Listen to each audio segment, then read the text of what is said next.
is this breakfast table, in all of its denim glory, Yeah. surprised that this holdout is happening and could extend into the regular season? I have to think, Kyle, he's going to show up at some point. I don't know.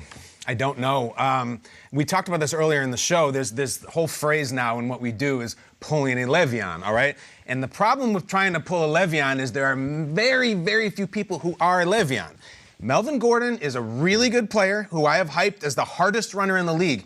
He's a second-level guy. And if that's a slight, that's a slight. Look, you can't get DiCaprio. Chris Pratt is a great actor. Go get Chris. That's a second-level guy. So is the Chargers sitting here saying, God, we have so many good young players. We have so many people to pay. We have a couple of running backs who look good right now. We can't just bend over backwards and pay someone unless they're just top, preeminent talent. We can't imagine taking the field without him. And as much as I love Melvin, he's not that guy. So if he wants to get paid like that guy, he's not getting on the field. Okay, you're saying he's not that guy. He's not. I see the steam coming out of Nate's ears. He's a B-level player. Not everyone is the best player in the world, Nate. Okay, fine. I'm just trying to figure out who's top tier to you, right? Sure. Okay, I can assume you'll say Saquon Barkley. Yeah. Todd Gurley. Yeah.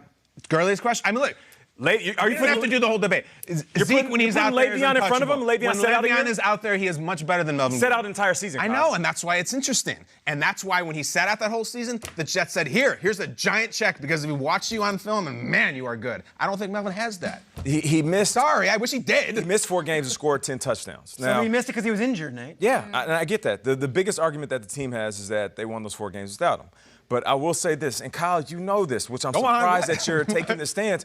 You're our resident running back. People may forget because you're so clever and so funny here on the show, but you play running back at a high level in college, and you know how important a dominant running back is for your team. He's not your average run-of-the-mill RB. And if you're saying that they're going to play with the guys who backed up Melvin Gordon last year and still have the same success, you're out of your mind. No, they're not. Those guys are not as good as him. That's not the point. They got to do That is the things. point. No, they're not as good. Because if they had somebody as good as him. They can't mortgage the whole future of the franchise on a running back who's had about 6,000 carries. I love him, but this is the NFL we're in now. Unless you're running back Jesus, you can't get the huge check or we're going to be screwed 3 years from now. Look, they did a CBA in 2011 that thought it would be a great advantage for all the veteran players in the league. Sorry, I'm getting very emotional. You have a clown? I love running backs. Jeez, Peter. With that new collective bargaining agreement, though, average quarterbacks were the biggest winners. I mean, guys from Kirk Cousins to Andy Dalton to Matt Stafford, whoever won anything, are going to have generational wealth. The unfortunate part is the running back situation now, they have 5-year contracts, essentially, if you're drafted in the first round like Melvin was.